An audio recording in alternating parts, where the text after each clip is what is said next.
هلو هلو يلا مع بعض نعمل اسهل وصفة ممكن نعملها اقتصادية جدا. هنعمل الصابون الصلب من قشر البرتقال والليمون والسفندي. انا خدت شوية قشر برتقال وليمون وغليتهم على النار لحد ما بدأوا يطروا كده معايا، وصفتهم حلو قوي، وخدت منهم كوباية، يعني ما زودتش المية قوي.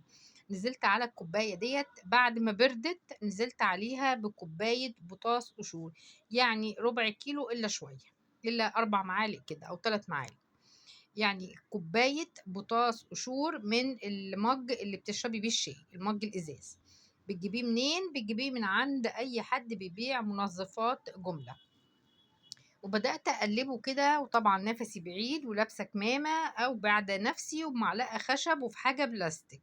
وقلبي معايا هنا رتل ونص زيت. استخدام أي حاجة عندك، قليتي بطاطس، قليتي سمك، قليتي حمرتي حاجة، فضيه. هو إغمائي كده لما اتحط على بعضه، لكن انتوا شايفين لونه طالع من الإزازة يعني. خلاص هبدأ أقلبه أدوره كده تقريبا، ما حطيتش عليه أي حاجة. هنزل عليه بنص كوباية كلور أبيض، هيفتح معايا كده، ولو في أي ريحة زفارة أي سمك أي حاجة بتروح. نزلت عليه بنص كوباية دقيق، وهبدأ برضو أقلب لحد ما الدقيق يختلط. قلبي كويس علشان تعملي تصبن كويس، يعني ما يبقاش فيه كلاكيع، وتطلع الصابونة معاكي ناعمة وزي الفل. طبعا الموضوع ده موفر جدا. طيب انا لو مش عايزه اعمل بالزيت المستعمل ده حاجه، بحط عليه الازازه قبل ما ارميها او هبيعها، هحط عليه معلقه بوتاس قشور علشان محدش ياخد الزيت ده ويعمل بيه اكل، او يعيدوا تدويره وينزلوه للاكل. فمعلش حطوا، تعبوا نفسكم وحطوا معلقه بوتاس قشور وبيعوه زي ما انتوا عايزين. نزلت عليه هنا بنص كوباية مسحوق مواعين، أي نوع عندك مسحوق، عشان تاخدي منه الفورمالين اللي فيه، عشان الصابونة بتقعد معاكي فترة طويلة. البوتاص أنا راكناه طبعا على جنب. أنا هستخدم في الوصفة كوباية دقيق، بس أنا خدت منها معلقتين. الدقيق بيطري الإيدين، وبيخلي الصابونة تجمد معاكي بسرعة، وما تبقاش مزيتة لو فيها زيت. وقلب حلو. هنزل بالبوتاص القشور وهبدأ أقلب، بس بعد ما يكون برد تماما. هتركنيه ربع ساعة كده لحد ما يبرد.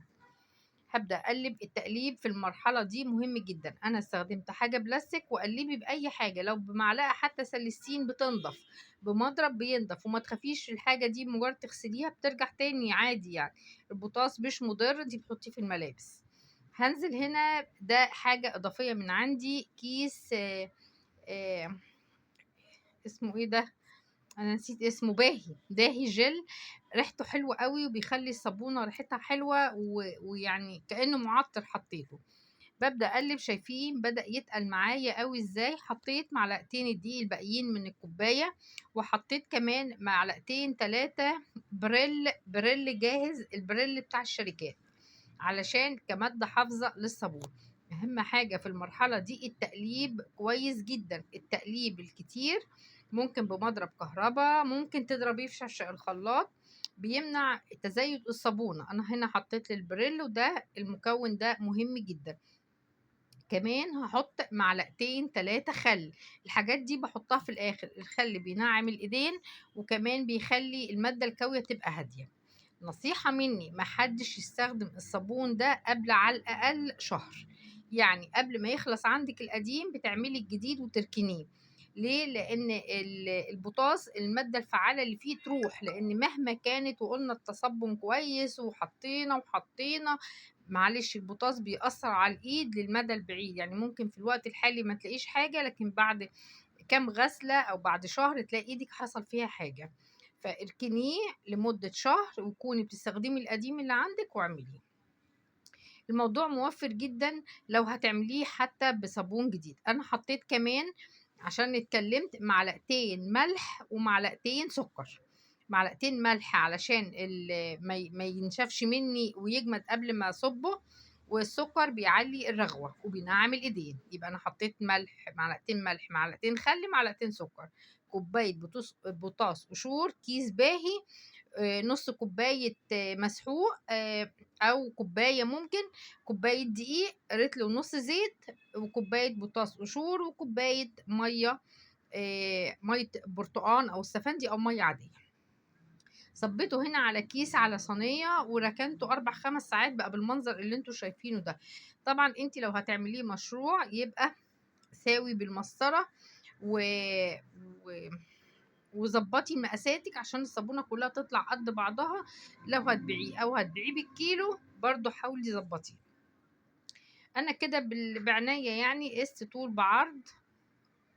الصابونه جامده جدا ومتصلبه بسرعه، ده دليل ان انا ضربتها كويس، مكوناتي كلها كويسه. شوفوا جامده يعني انا بحاول اكسرها لانها جامده مش طريه. الكلام دوت قعد حوالي، عملته الساعه 7 قطعتها كده الساعه 11 مثلا. انا هقطع تاني، هتك بقى هضغط جامد لان الصابونه جامده وهطلعها معاكم اهو. انا حاسه ان الصابونه كبيره، بس انا عايزه اقول لكم حاجه. شايفين المسامات بتاعه الصابونه مقفوله وما فيهاش هوا، والصابونه حلوه وشكلها حلو ولونها حلو. ممكن تحطوا لون، انا عملت قبل كده معاكم الصابون باللون. طبعا الصابون ده هندخله في وصفات كتير ان شاء الله. طبعا هو مش مشروع ولا حاجه، انا عاملاه للبيت. بغسل بيه المواعين، بغسل بيه الهدوم البيضة قبل ما احطها مثلا في الغسالة. لو لياقات والكول بتاعة القمصان او الحاجات البيضة. الشوزة لو عندك شوزة بيضة اعمليه بيها، بتخليه فل زي القشطة كوتشي ابيض. شرابات رياضة طبعا اعمليه بيه. جربوا الوصفة والكمية دي من 1.5 لتر زيت كان هيترمى.